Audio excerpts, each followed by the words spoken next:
고향 잘 다녀오셨습니까?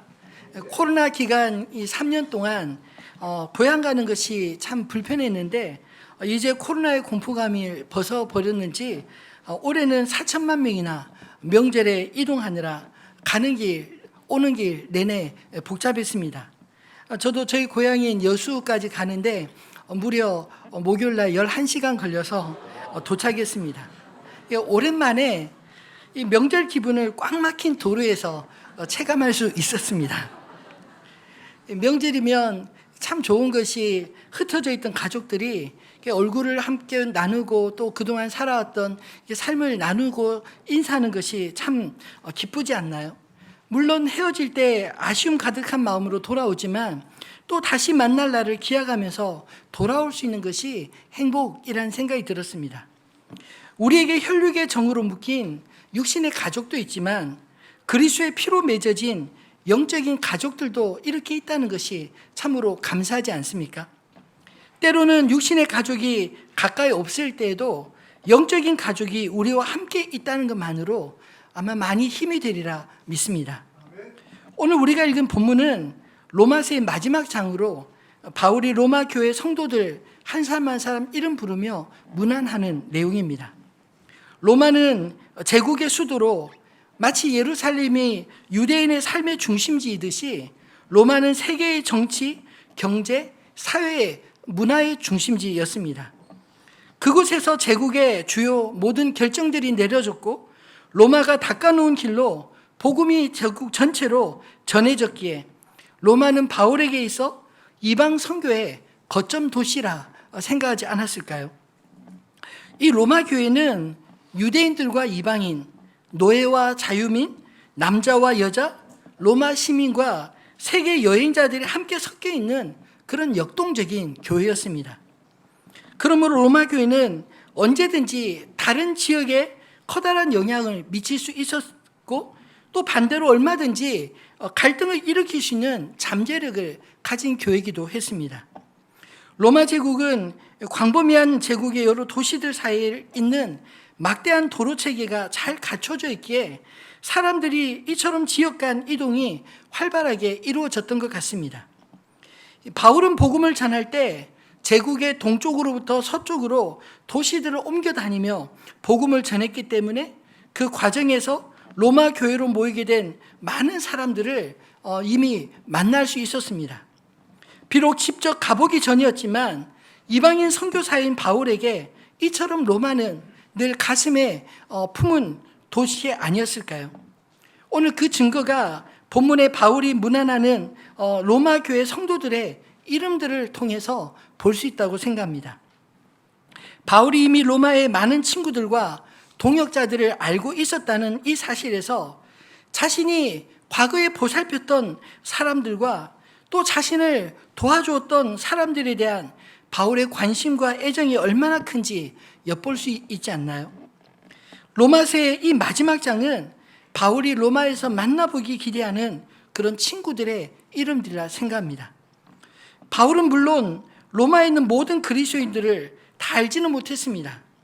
물론 우리들도 그들을 만난 적도 없고 또 잘 알지도 못합니다.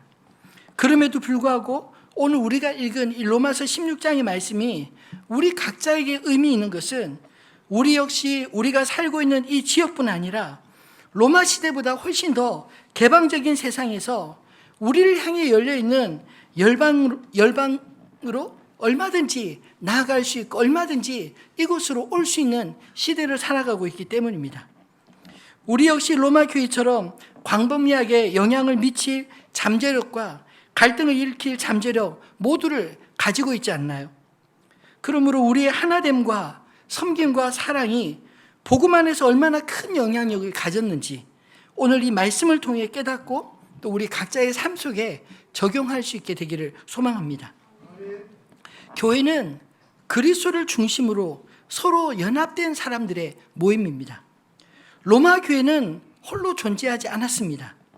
바깥으로는 함께 복음으로 연합된 이미 교회들이 많이 있었고 안으로도 로마 지역에 있는 작은 가정교회들의 연합체가 로마 교회였습니다.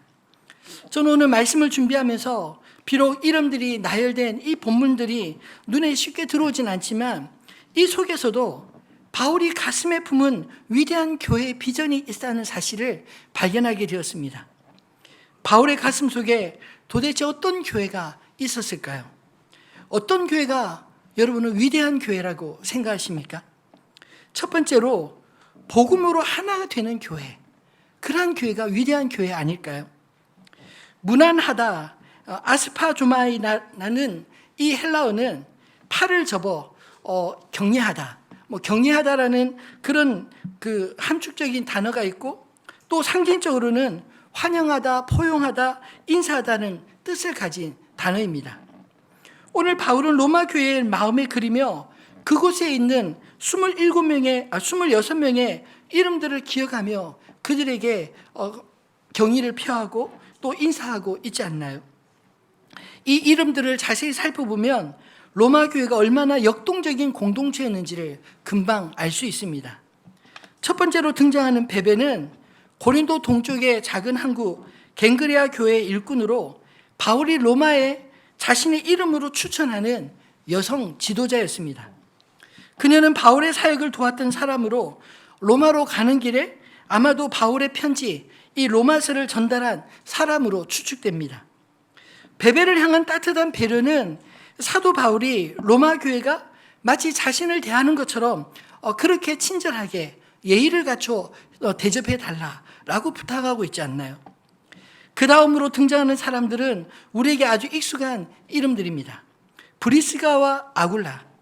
이 두 부부는 원래 로마 교회 일꾼으로 황제 클라우디우스에 의해 강제로 로마 유대인이라는 이유로 추방되어서 고린도에 간 사람들이었습니다.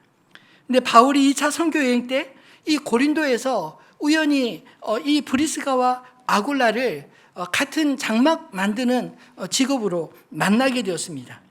그리고 난 이후에 이 브리스가와 아굴라는 이 사도 바울의 적극적인 그 동역자로 그가 에베소로 갈 때 함께 따라가고, 이후에 클라우디우스 황제가 죽고 다시 로마로 돌아와서 로마 교회 지도자로 있었습니다. 바울이 로마에 가보지 않았는데 어떻게 로마 교회 성도들이 이렇게 잘 알 수 있을까요?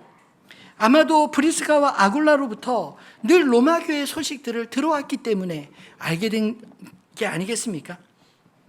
브리스가와 아굴라는 앞장서서 나서 일하는 타입은 아니지만 무대 뒤에서 훌륭하게 잠잠히 뒤에서 후원하고 뒤에서 가르치는 사람이었습니다. 그들은 자신들의 집을 열어 성도들을 환대하고 교회를 이뤘고, 또 많은 사람들 앞에 나서 복음 전하는 자는 아니었지만, 그러나 에베소 교회 아볼로와 같은 사역자도 하나님의 말씀으로 지도할 수 있을 만큼 사적인 복음 전도자였습니다. 바울이 가는 곳곳마다 이 사역들을 잘 감당할 수 있었던 것이 이처럼 바울 옆에 도왔던 하나님의 사람들이 있었기 때문 아닐까요? 그리고 이어지는 이름들 역시 바울에게 중요한 사람들이었습니다. 5절 말씀에 보면 내가 사랑하는 에베네도에게 문안하라. 그는 아시아에서 그리스도께 처음 맺은 열매니라. 사도 바울이 아시아에 가서 복음을 전했을 때 그곳에서 처음 만나고 처음 예수를 믿었던 그 사람이 지금 로마 교회에 신실한 믿음의 사람으로 서 있는 것입니다. 또 7절에 보면 자신의 친척이며 복음 때문에 함께 갇혔던 안드로고니와 유니아 부부 역시 로마 교회의 일원으로 있었습니다. 심지어 이들은 바울보다 먼저 그리스도 안에 있었던 사람, 즉 예루살렘 교회의 일원으로서 사도들도 잘 알고 존중히 여기는 사람이라 이렇게 말하고 있지 않나요? 이런 이름들만 들어봐도 로마 교회가 얼마나 역동적인 곳이었는지 여러분 느껴지지 않으십니까? 비록 여러 가지 이유로 삶의 터전을 옮겨가도 그들은 어느 곳에 있든지 그리스도인이었습니다. 어느 곳에 있든지 그리스도의 이름으로 주님의 몸된 교회를 이루고 있었습니다.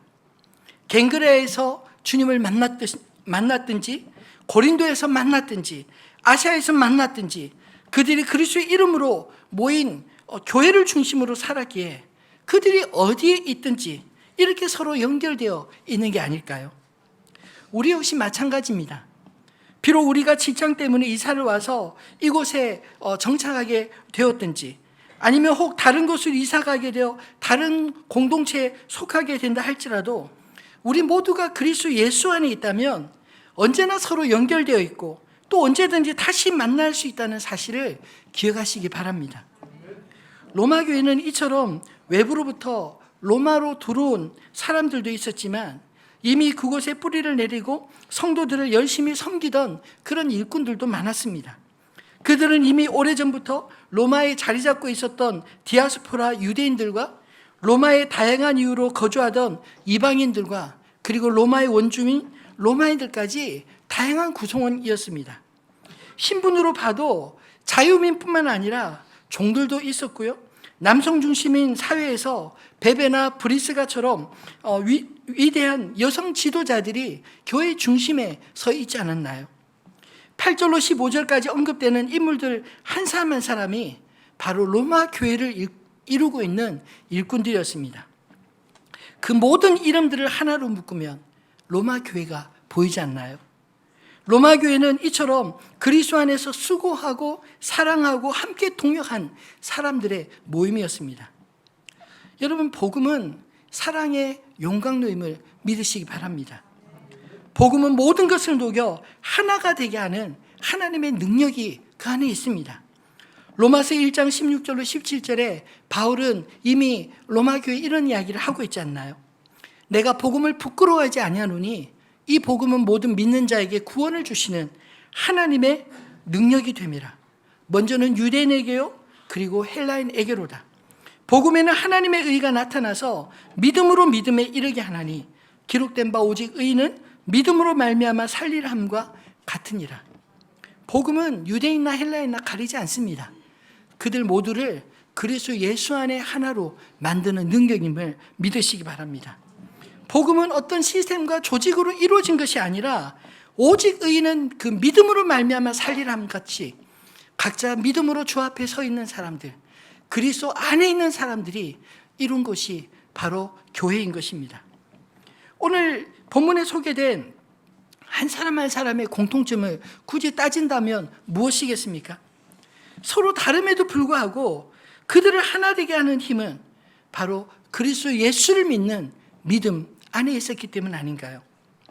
로마에서 태어나서 로마를 벗어난 적 없었던 로마인이나 자기 고향을 떠나 로마에 정착하게 된 유대인이나 혹은 로마로 잡혀와서 노예가 된 이방인들이나 세계의 중심으로 기회의 땅에 찾아왔다 복음을 듣게 된 헬라인이나 그들이 한 공동체로 가족같이 지낼 수 있었던 것은 그들이 복음 안에서 거듭난 그리스도인들이었기 때문입니다. 복음은 이처럼 하나 되게 하는 하나님의 능력이 있는 것을 믿으시기 바랍니다. 복음은 사람을 가리지 않습니다. 다만 복음을 전하며 사랑하고 기다리고 품어 결국은 사람을 변화시키는 것, 이것이 그리스도 예수의 복음입니다. 저는 대학 시절 전도를 많이 배웠는데 성공적인 전도에 대해서 늘 이렇게 외쳤습니다. 오직 성령 안에서 그리스도만을 전하고 그 결과는 하나님께 맡기는 것이다.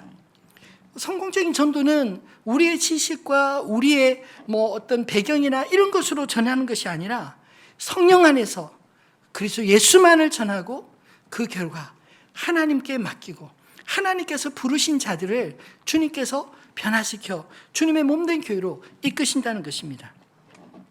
한 사람 한 사람이 이렇게 삼위 하나님의 섭리로 주님의 몸된 교회로 연합되어 오늘 우리가 이곳에 있는 것이 아닌가요?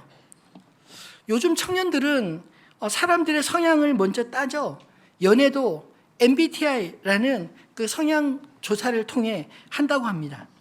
사귀기 전에 나랑 성향이 잘 맞는 사람인지 아닌지 알아보고 사귀는 세상을 우리가 살고 있습니다.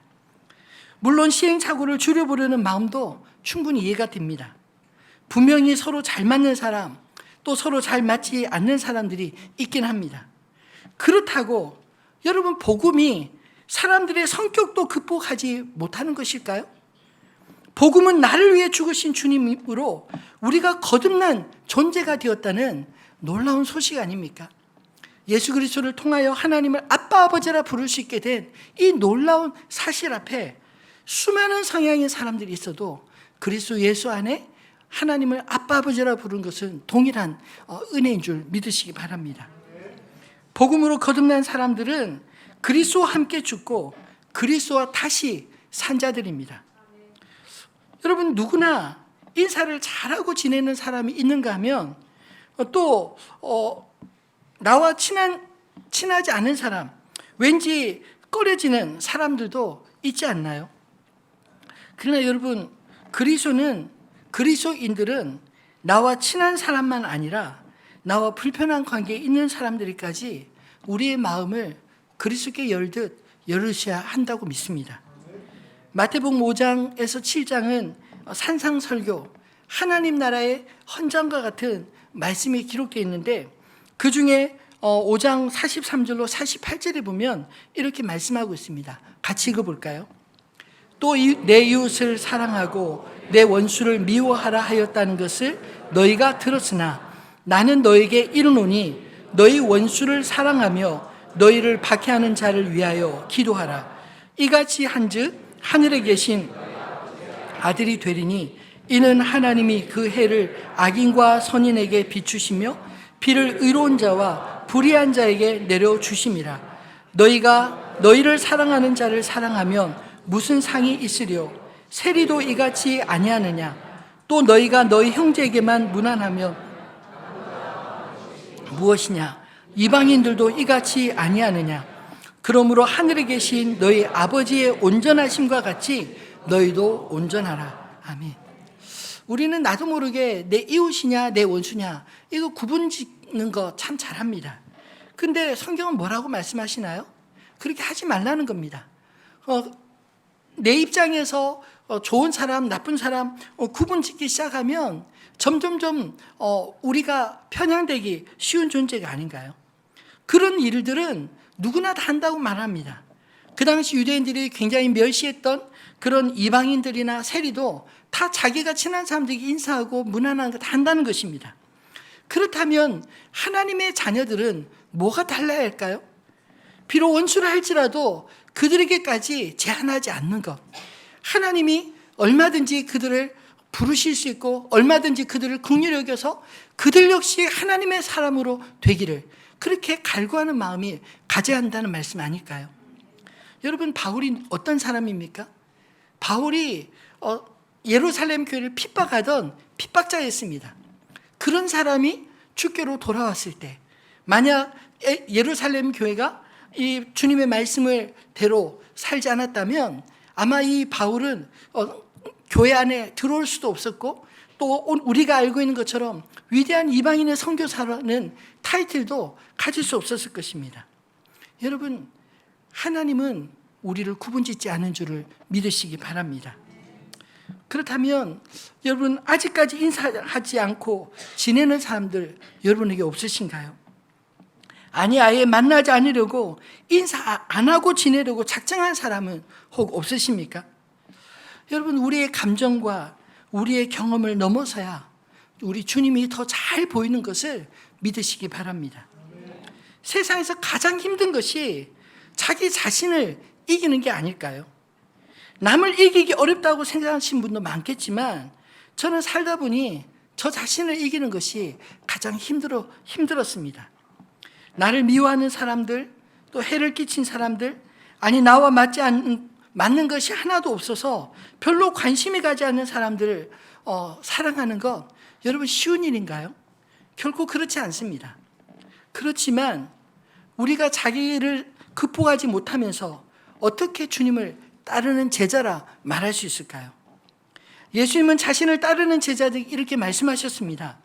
마가복음 8장 34절 말씀을 같이 읽어볼까요?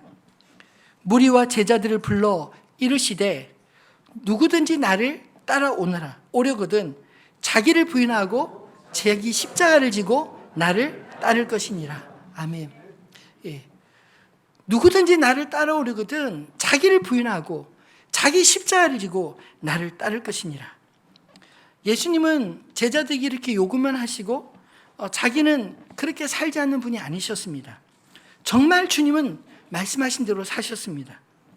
예수님은 우리의 이해를 넘어서는 사랑으로 예수를 박해하고 핍박했던, 반대하던 사람들을 위해 십자가를 지지 않으셨나요? 심지어 십자가 위에서 또 원수들을 위해 기도했습니다. 아버지여, 저들이 하는 것을 저들이 알지 못하나이다. 용서하여 주십시오.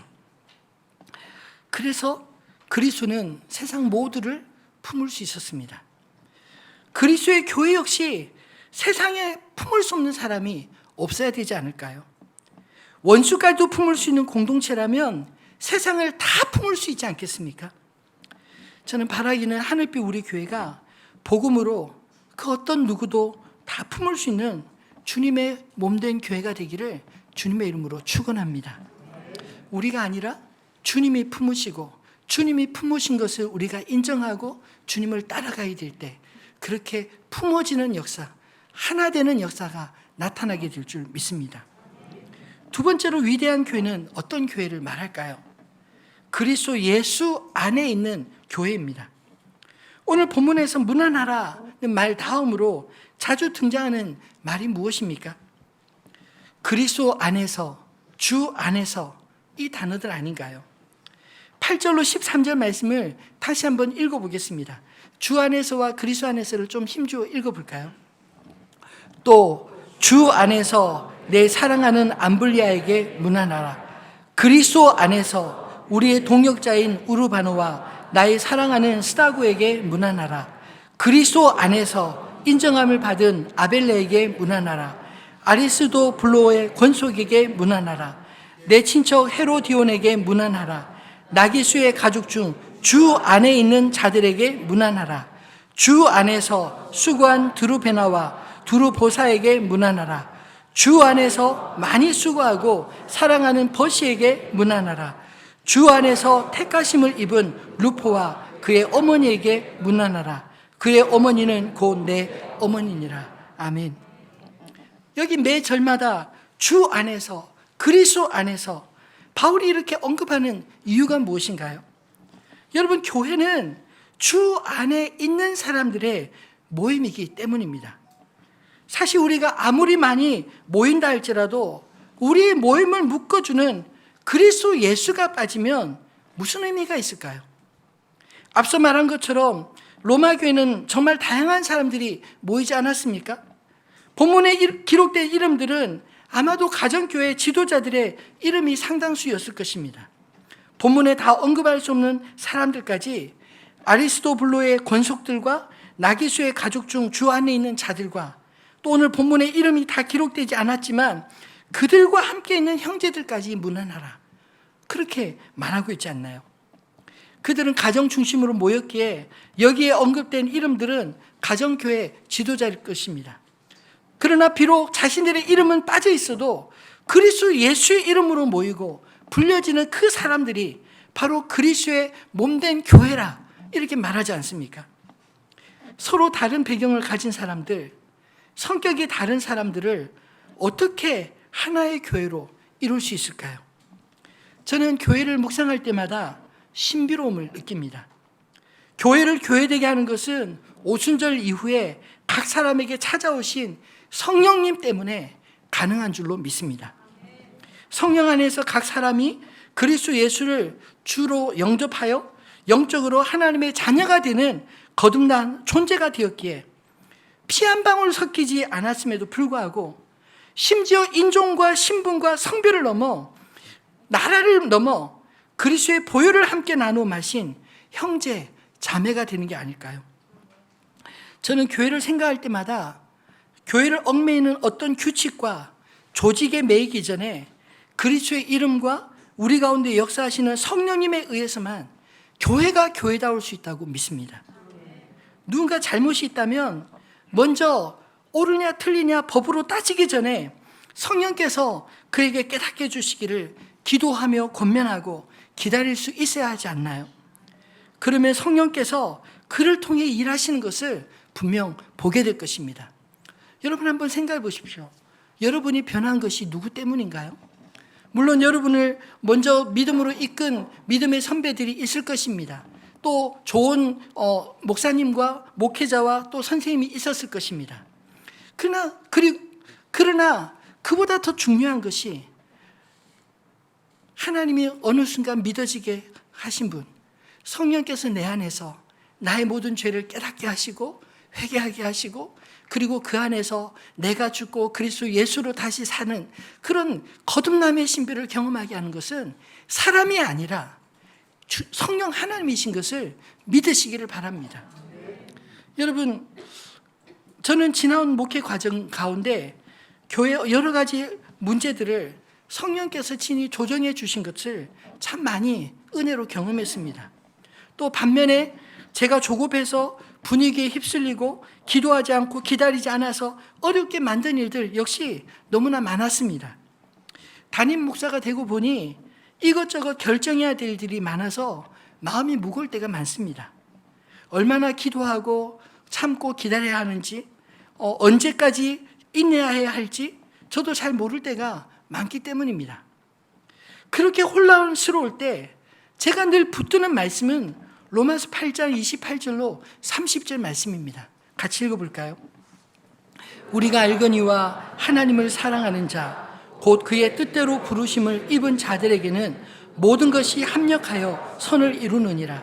하나님이 미리 아신 자들을 또한 그 아들의 형상을 본받게 하기 위하여 미리 정하셨으니 이는 그로 많은 형제 중에서 맏아들이 되게 하려 하심이니라. 또 미리 정하신 그들을 또한 부르시고 부르신 그들을 또한 의롭다 하시고 의롭다 하신 그들을 또한 영화롭게 하셨느니라. 아멘. 여러분, 이 말씀은 어떤 의미인가요? 나도 네가 그럴 줄 몰랐다. 내가 널 부른 거 실수였다. 주님은 결코 그렇게 말하지 않으신다는 것입니다. 우리가 그리스도 예수 안에 있으면 우리가 알거니와 하나님을 사랑하는 자 곧 그의 뜻대로 부르심을 입은 자들에게 모든 것이 합력하여 선을 이루는 줄 믿으시기 바랍니다. 이 말씀은 우리가 그리스도 안에 있는 가운데서도 비록 순간순간 실수할 수 있지만 우리를 부르시니까 그런 실수조차 그 아들 예수의 형상을 본받게 하기 위해서 우리를 끊임없이 모난 부분 깎아내고 다듬는 도구로 삼으시되, 궁극적으로는 그리스도의 형상을 닮은 자 되어 하나님 아버지 앞에 맏아들 대신 그리스도와 함께 세우시는 것, 이것이 주님이 우리를 부르신 목적이요, 이것이 우리를 통해서 주님이 합력할 선을 이루시는 목적인 걸 믿으시기 바랍니다. 그 과정이 비록 힘들다 할지라도 우리만 힘들까요? 우리의 실수와 고통조차 합력하여 선으로 바꿔가시는 하나님은 가만히 보고 계시는 분이 아니십니다. 사랑하는 성도 여러분, 때로 우리는 실수할 수 있지만 우리를 부르신 하나님은 결코 실수하지 않으시는 분이심을 믿고 담대하게 이 믿음의 길 나아가시기를 주님의 이름으로 축원합니다. 교회는 그리스도의 몸이라 했습니다. 고린도서 12장은 성령님과 교회를 이루는 각 성도들과의 관계를 우리가 이해하기 쉽게 우리 몸의 지체로 설명하고 있습니다. 좀 길긴 하지만 12절로 25절 말씀, 이 자체가 메시지인 것을 기억하고 같이 한번 읽어볼까요? 몸은 하나인데 많은 지체가 있고 몸의 지체가 많으나 한 몸인과 같이 그리스도도 그러하니라. 우리가 유대인이나 헬라인이나 종이나 자유인이나 다 한 성령으로 세례를 받아 한 몸이 되었고 또 다 한 성령을 마시게 하셨느니라. 몸은 한 지체뿐만 아니요 여럿이니 만일 발이 이르되 나는 손이 아니니 몸에 붙지 아니하였다 할지라도 이로써 몸에 붙지 아니한 것이 아니요, 또 귀가 이르되 나는 눈이 아니니 몸에 붙지 아니하였다 할지라도 이로써 몸에 붙지 아니한 것이 아니니 만일 온몸이 눈이면 듣는 곳은 어디며 온몸이 듣는 곳이면 냄새 맡는 곳은 어디냐. 그러나 이제 하나님이 그 원하시는 대로 지체를 각각 몸에 두셨으니 만일 다 한 지체뿐이면 몸은 어디냐. 이제 지체는 많으나 몸은 하나라. 눈이 손들어 내가 너를 쓸데없다 하거나 또한 머리가 발들어 내가 너를 쓸데없다 하지 못하리라. 그뿐 아니라 더 약하게 보이는 몸의 지체가 오히려 요긴하고 우리가 몸에 덜 귀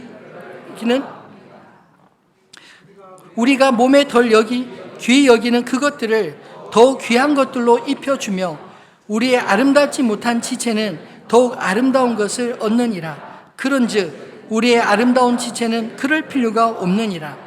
오직 하나님이 몸을 고르게 하여 부족한 지체에게 귀중함을 더하사 몸 가운데 분쟁이 없고 오직 여러 지체가 서로 같이 돌보게 하셨느니라. 아멘. 여러분, 이 말씀이 들리시나요? 여러분, 주님의 몸 된 교회를 조정하시는 분이 누구십니까? 성령 하나님이십니다. 주님이십니다. 여러분, 우리는 각자 우리의 편에 따라 나와 편한 사람, 또 나하고 잘 맞는 사람 구분짓고, 나는 잘 보는데 왜 저 사람 보지 못하지? 그러면 괜히 그 사람 이상한 사람 취급하고, 나는 잘 걷는데 왜 저 사람은 걷지 못하지? 그렇게 마치 몸과 상관없는 것처럼 그렇게 말하지 않나요? 근데 하나님이 우리를 한 교회로 묶으셨다는 것은, 우린 어느 누구도 필요 없는 사람이 아니라 다 필요하기 때문에 주님의 하나로 묶으신 줄을 믿으시기 바랍니다. 역할이 다를 뿐입니다. 그 역할이 다름을 그리스도 예수 안에서 인정하면 정말 좋은 동역자가 될 수 있지 않나요? 아니, 내가 할 수 없는 건 내가 다 내가 눈을 가졌다 할지라도 눈만으로 모든 것을 할 수 없지 않나요? 맛있는 것을 보기는 보는데 손을 집어 입으로 넣지 못한다면 무슨 소용이 있습니까? 보는 것도 중요하지만 그것을 움직이도록 해주는 지체가 있기 때문에, 먹어서 소화시키는 지체가 있기 때문에 그 몸에 유익함이 되지 않나요? 사랑하는 성도 여러분, 주님께서 몸된 교회로 저희 한 사람 한 사람 꼭 필요한 존재이기 때문에 불러주신 것을 믿으시기 바랍니다. 그래서 우리가 판단하고 정죄하기보다 오히려 몸 가운데 분쟁 없이 만드시는, 조절하시는 성령님을 의지하여 성령님께서 어떻게 일하시는지를 보아야 하지 않겠습니까? 여러분, 성령님께서 어떤 일을 하신다고 말씀하시나요? 각 지체를 머리 대신 그리스도와 서로 연결해서 머리의 뜻을 깨닫게 해주시고 각 지체가 서로 감당할 수 있는 능력을 주시는 분이 바로 성령님이십니다. 바로 위에 앞에 말씀을 보면 12장 11절에 이 모든 일은 같은 한 성령이 행하사 그의 뜻대로 각 사람에게 나누어 주시는 것이니라. 여러분, 하나님께서 각 사람에게 성령을 나누어 주신 줄을 믿으시기 바랍니다. 모두가 이렇게 성령 안에서 그리스도 안에 있으면 무슨 문제가 있을까요? 사실 교회 안에 여러 갈등과 문제들은 그리스도 안에 거하지 않는 사람들 때문에, 그리스도 밖에서 자꾸만 이게 문제다 저거 문제다 이렇게 지적하는 사람들 때문에 발생하는 게 아닌가요? 그렇다면 문제를 일으키는 사람들이 그리스도 안에 있는지 밖에 있는지 어떻게 알 수 있을까요? 방법이 있습니다. 예수님은 이미 마태복음 18장 15절로 20절에 이렇게 말씀하셨습니다. 제가 읽겠습니다. 내 형제가 죄를 범하거든 가서 너와 그 사람과만 상대하여 권고하라. 만일 들으면 내가 내 형제를 얻은 것이요, 만일 듣지 않거든 한두 사람을 데리고 가서 두세 증인의 입으로 말마다 확증하게 하라. 만일 그들의 말도 듣지 않거든 교회의 말하고 교회의 말도 듣지 않거든 이방인과 세례와 같이 여기라. 진실로 너에게 이르노니 무엇이든지 너희가 땅에서 매면 하늘에서도 매일 것이요, 무엇이든지 땅에서 풀면 하늘에서도 풀리리라. 진실로 다시 너에게 이르노니 너희 중에 두 사람이 땅에서 합심하여 무엇인지 구하면 하늘에 계신 내 아버지께서 그들을 위하여 이루게 하시리라. 두세 사람이 내 이름으로 모인 곳에는 나도 그들 중에 있느니라. 아멘. 그리스도 안에 있는 자들이 문제를 일으키는 혹은 문제가 있는 형제를 보면 먼저 처음에는 한 사람이, 먼저 본 사람이 기도하는 마음으로 찾아가 권면하고, 그래도 그 말을 깨닫지 못하고 듣지 않으면 두세 사람이 가서 또다시 권면하고, 그래도 도무지 듣지 않고 고집을 피우면 그 다음에는 교회 앞에서 권면하고, 그래도 듣지 않으면 그 사람은 교회 밖의 영역으로 보내라, 이렇게 말하고 있지 않나요? 저는 교회 밖의 영역을 단순히 교회에서 추방하는 것이라기보다 더 이상 교회가 할 수 있는 일이 없을 때 그 사람을 교회 밖에 일반 계식, 즉 하나님의 손에 맡기라, 이런 말로 해석하고 싶습니다. 모든 판결 과정에서 교회는 사사로이 판결할 것이 아니라 그리스도 안에서 모든 것을 결정해야 하지 않나요? 문제를 일으키는 사람에게 그리스도 안에서 기회를 주고, 그럼에도 돌이키지 않으면 그것은 교회의 문제가 되지 않도록, 그 사람과 주님의 문제로 여기고 더 이상 교회의 짐이 되지 않도록 교회와 격리하게 하신 것입니다. 그런데 중요한 것은 그 가운데, 모든 결정 가운데 주님이 함께 하신다. 두 사람이 땅에서 무엇이니 매면 하늘에서도 매일 것이요, 땅에서 무엇이니 풀면 하늘에서도 풀리리라. 두세 사람이 내 이름으로 모인 그곳에 나도 너희와 항상 함께 있느니라. 이 사실을 기억하시기 바랍니다. 사랑하는 성도 여러분, 그리스도 예수의 사람이 그 가운데 있으면, 그리스도 안에서 죽고 그리스도와 함께 다시 산 자들이 그리스도 안에서 견고하게 주님의 몸된 교회 안에 서 있으면 음부의 권세라도 교회를 깨트리지 못함을 믿으시기 바랍니다. 사실 사람마다 변화의 속도와 차이가 있어서 빨리 깨닫고 그리스도를 앞서 쫓아가는 사람도 있고, 늦게 깨달아 뒤따라하는 사람들도 있지 않나요? 가만 보면 자기 자신이 중요한 사람들, 자기 자신을 넘어서지 못하는 사람들은 주님을 따르기 참 어려운 것을 보게 됩니다. 그러나 반면 나는 얼마든지 틀릴 수 있지만 주님은 항상 오라, 이런 믿음이 있을 때, 자기보다 그리스도가 더 중요한 사람들이 모일 때 지역과 환경을 넘어 세상의 변화를 이끌어가는 위대한 교회를 만들어가는 줄 믿습니다. 바라기는 저와 여러분 모두가 그리스도 예수 안에 있으므로 우리 모두가 자신의 한계를 넘어 주님이 일으키시는 위대한 교회 되기를 주님의 이름으로 축원합니다. 말씀을 맺겠습니다. 바울이 로마 교회를 생각할 때 지역 교회를 넘어 위대한 교회의 비전을 바라보았던 것처럼 저와 여러분 안에 지역을 넘어 위대한 교회를 꿈꾸는 공동체 되기를 소망합니다. 오늘 마지막 16절 말씀을 같이 읽어볼까요? 너희가 거룩하게 입맞춤으로 서로 문안하라. 그리스도의 모든 교회가 다 너희에게 문안하느니라. 아멘. 거룩한 입맞춤으로 서로 문안하는 교회, 그리스도의 모든 교회와 서로 연합하여 문안하는 교회, 그런 교회 되기를 소망합니다. 로마 교회는 로마 지역에 사는 자들의 공동체였지만 오늘 본문의 구성원에서 보듯 단지 로마인들로만 구성되어 있지 않았습니다.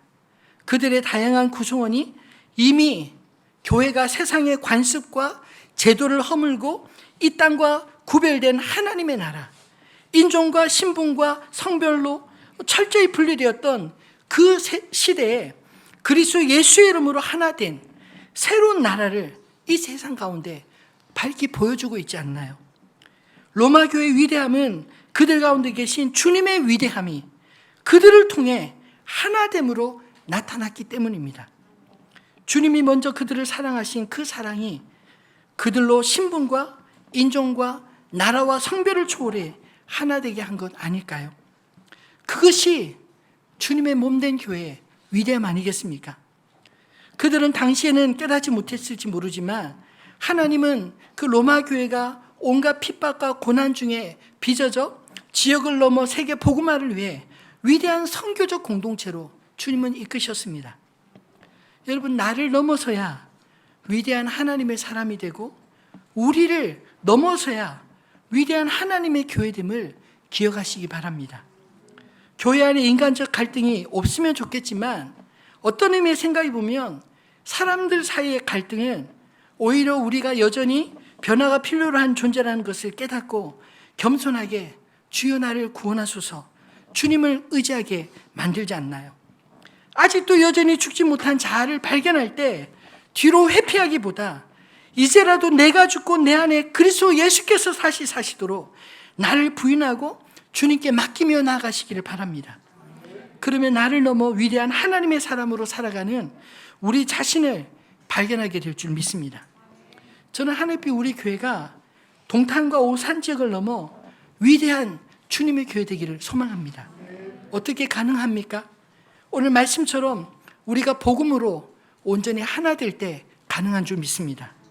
우리 모두가 각자가 그리스도 예수 안에 있을 때 가능한 줄로 믿습니다. 출신과 성분과 신분과 성별과 성격을 강조하면 어떻게 하나 될 수 있을까요? 우리를 하나 되게 하신 것은 오직 그리스도 예수의 복음 아니겠습니까? 다른 모든 것들은 오직 그리스도 예수의 복음으로 녹아 그리스도 예수 안에 새로운 피조물로 주님 앞에 발견되어지기를 바랍니다. 지역을 넘어 위대한 교회로 발돋움할 것인가? 아니면 우리 자신의 한계에 갇혀서 맨날 싸움만 하며 스스로 소멸할 것인지 우리 앞에 선택의 기로가 놓여 있습니다. 내가 죽지 않으면 내 주변의 새로운 변화는 결코 일어나지 않습니다. 왜냐하면 내가 늘 살아온 삶의 방식대로 살면서 만들어져 온 환경은 내가 바뀌지 않는 한 바뀌지 않기 때문입니다. 여러분, 우리 가정이 왜 안 바뀔까요? 남편이 왜 안 바뀝니까? 왜 자식들이 안 바뀔까요? 내가 안 바뀌었기 때문에 안 바뀌는 것입니다. 물론 내가 아닌 다른 것이 먼저 바뀌면 변화를 조금은 느낄 수 있을지 모르지만 내가 바뀌지 않고 나를 둘러싼 세상이 바뀌보다 차라리 내가 변화의 주체가 되어 나를 넘어 그리스도께 나를 통해 사시도록 자기를 부인하고 자기 십자가를 지는 삶이 더 훨씬 멋지지 않나요? 더 위대한 삶이 아니겠습니까? 바라기는 우리 자신의 한계를 넘어 그리스도와 함께 세상에 지어놓은 그 모든 한계들을 다 뛰어넘는 위대한 복음의 사람들, 위대한 주님의 교회 되기를 우리 주님의 이름으로 축원합니다.